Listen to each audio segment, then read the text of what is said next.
হ্যাঁ, অবভিয়াসলি যদি আমরা আর্লি মিডেভেল পিরিয়ড থেকেই দেখি, আর্লি মিডেভেল মানে ঠিক 10th সেঞ্চুরি 9th সেঞ্চুরি থেকে দেখি, তখন দেখি যদি ভারতের পশ্চিম দিকের বাণিজ্যিক সম্পর্কগুলো দেখি, এই সময় বাণিজ্যিক সম্পর্কগুলো যেটা মেনলি গড়ে উঠেছিল সেটা গড়ে উঠেছিল আরব দেশের সঙ্গে, মধ্যপ্রাচ্যের সঙ্গে। এবং মধ্যপ্রাচ্য থেকে প্রচুর পরিমাণে লোক ভারতে আসছে, তারা ভারতে বাণিজ্য করছে এবং ভারতে বসবাসও স্থাপন করছে।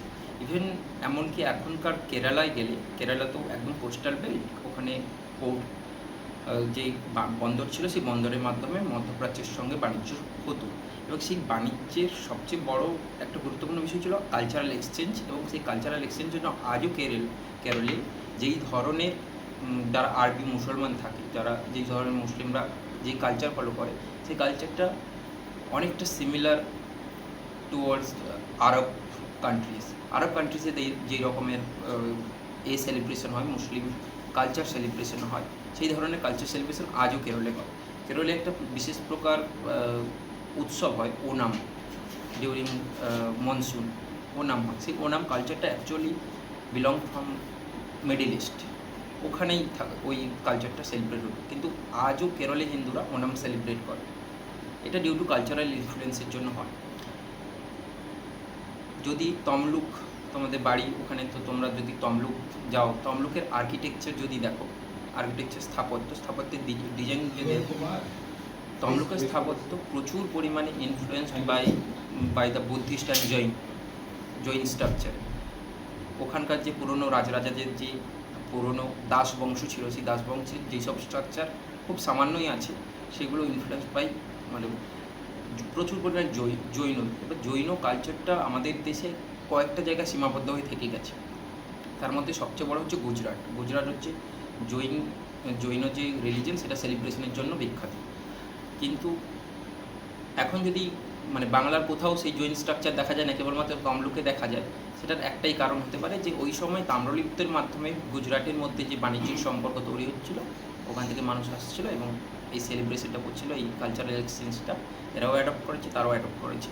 তোমরা আমার বাড়ি মুখবেড়িয়া, তোমরা নাম শুনেছো নাকি জানি না, মাদাকালী ইটাবেড়িয়া, এই একটা জায়গায় নাম হচ্ছে মুখবেড়িয়া। আমি কাজ করতে গিয়ে দেখেছি যে এই মুখবেড়িয়া নামটা আকস্মিকভাবে আসে। মুখ কথাটা অনেকগুলো আলাদা আলাদা থিওরি আছে, তবে আমার যেটা মনে হয় যে মুখ হচ্ছে মগ থেকে এসছে। মগ জলদস্যুর কথা নাম শুনেছো? সেই মগ জলদস্যুরা এই সময় এই মুখবেড়িয়া বারিন্দাকে কেন্দ্র করে এক ধরনের পোর্ট গড়ে উঠেছিল। এখানেও একটা পোর্ট আছে, তোমরা যেহেতু খেজুরি পোর্ট করছো, তো আমার পেপার পড়বে, ওখানেও বারিন্দার খোঁজ পাবে। এখানেও একটা ইনল্যান্ড পোর্ট ছিল পর্তুগিজদের, এখানে প্রচুর পরিমাণে মগ জলদস্যু আসতো এবং তারা এখানে খুব ওই মগ জলদস্যুদের যেটা পরিচিত যে ওরা অত্যাচার করতো, মানুষ মারত। তো মগদের দ্বারা ঘেরা এরিয়া বলে হয়তো এর নাম মুখবেড়িয়া।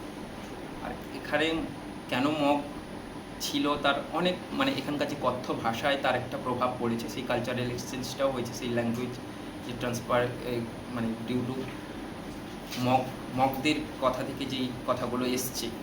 যেমন এখানে লোকেদের এনার্কি তৈরি হলে, অরাজকতা তৈরি হলে বলে মগের